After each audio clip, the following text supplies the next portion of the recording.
और हम और आप कितने विचारों में पड़े हुए हैं। हम लोग विचार करते हैं मुझे ये परेशानी है, मुझे ये परेशानी है, मुझे ये परेशानी है। याद रखना, जिंदगी में ऐसा कोई संसार में मृत्यु लोक में पैदा नहीं हुआ जिसके मस्तक पर टेंशन नहीं हुआ। सबको चिंता है, सबको टेंशन है, सबको कुछ ना कुछ परेशानी। बात है। हर हर महादेव। सही बात है। पर क्या करें, किसको करें? सही बात है। उसको अपना दुखड़ा सुना है। अपनी समस्या का हल एक लोटा अपने को जल। करना है। सही बात है। हमने पहले भी एक बात कही थी, आज फिर कह रहे हैं। सही है। इधर एक माता जी बैठी हैं, उनको बहुत तेज छींक आ रही है। मैं इधर वाले भैया जी से कहूँ कि छींक दो तो उनकी छींक इधर वाला छींक सकता है क्या? बोलो, जम के बोलो देना। चलो ठीक है। इधर एक दादाजी बैठे हैं, मैं उनको खांसी आ रही बहुत तेज, और मैं उनसे कहता हूँ तुम मत खांसना, पड़ोसन खांसेगी।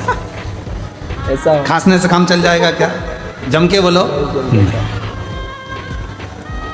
अपनी बटन अपने को खुद लगाना है, अपनी खांसी अपने को खुद खांसना है, अपनी छींक अपने को खुद छींकना है, अपने को पाँव हाथ में खुजाल चली तो अपने को खुजालना है। अर्थात अपने पेट में दर्द हुआ तो दवाई भी अपने को खाना है। तो अपनी जिंदगी में अगर दुख आया है तो एक लोटा जल चढ़ाकर उस दुख को भी अपने को ही काटना है। कोई दूसरा नहीं काटेगा। संसार में कोई पैदा नहीं हुआ जो तुम्हारे दुख को काट दे। याद रखना, कहीं का महाराज तुमसे कह दे कि मेरे पास आकर बैठो, मैं तुम्हारा दुख काट दूंगा, समझ लेना पक्का बेवकूफ बना रहा है, 1 2 लाख लेके चले जाएगा।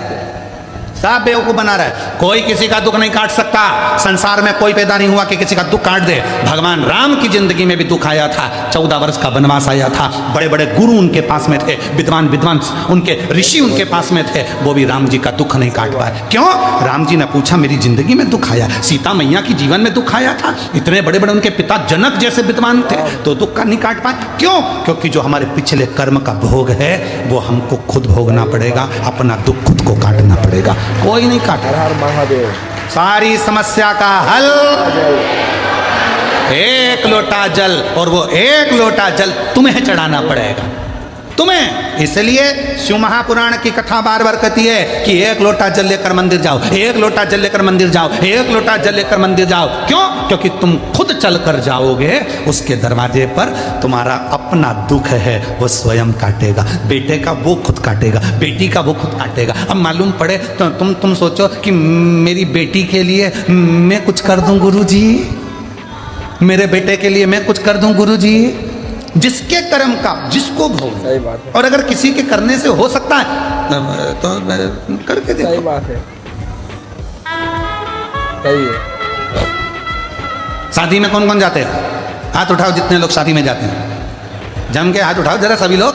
हाँ उठा लिए, धर लो वापस। शादी में खाना खाते हो, भोजन करते हो, हाथ तो उठाओ। हाँ ठीक है। सबने हटते हर हर महादेव। बाबा भोलेनाथ सब पे कृपा करना है। एक ही प्लेट में, सही। एक ही प्लेट में एक ही गुलाब जामुन की कटोरी, एक ही गाजर के हलवे की कटोरी, क्या बात है। उसमें दोनों पति पत्नी खा लेते हो? नहीं। जम के तो बोलो। नहीं। नहीं। गाजर का हलवा दोनों को अलग अलग खाना है। समोसा पति भी खाएगा, पत्नी भी खाएगी। इसकी प्लेट अलग, इसकी प्लेट अलग। ये खाएगा, इसका पेट भराएगा, वो खाएगी, उसका पेट भराएगा। तो मंदिर भी सबको जाना चाहिए। पर कई लोग विचार में रहे, गुरुजी जब दान करने का नंबर आता है, कहीं 150 रुपए चढ़ाना होते हैं, तो माताएं सिर पे पल्लू लेके पति को टच कर लेती है। टच। हमने पूछा इससे क्या होगा? 50-50 50-50।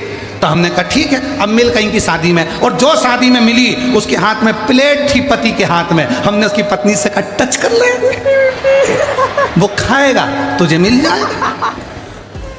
समोसा वो खाएगा मिलेगा तुझे, गाजर का हलवा वो खाएगा मिलेगा तुझे। अपनी आइसक्रीम अपने को साफ करना है, अपना दुख अपने को मिटाना है, दूसरे की सामर्थ्यता नहीं। ये तुम लोग जो ढोंग प्रपंच में फंस जाते हो, आडंबर में फंस जाते हो, कहीं का आकर कह देता मेरे पास आकर बैठो मैं तुम्हारी पूरी जिंदगी संवार दूंगा, मैं तुम्हारा दुख मिटा दूंगा, उसका बापड़े का तो खुद नहीं मिट रहा जो तुम्हारा मिटाने चला। और किसी के पास जाओ और वो कह दे तुम्हारा दुख मैं मिटाऊंगा, तो उसको कह जाना एक लोटा जल चढ़ा ले तेरा खुद मिट जाएगा। सारी समस्या का हल एक लोटा हर हर महादेव। वीडियो अच्छा लगा हो तो लाइक करें भाई, सब्सक्राइब करें, शेयर करें। हर हर महादेव।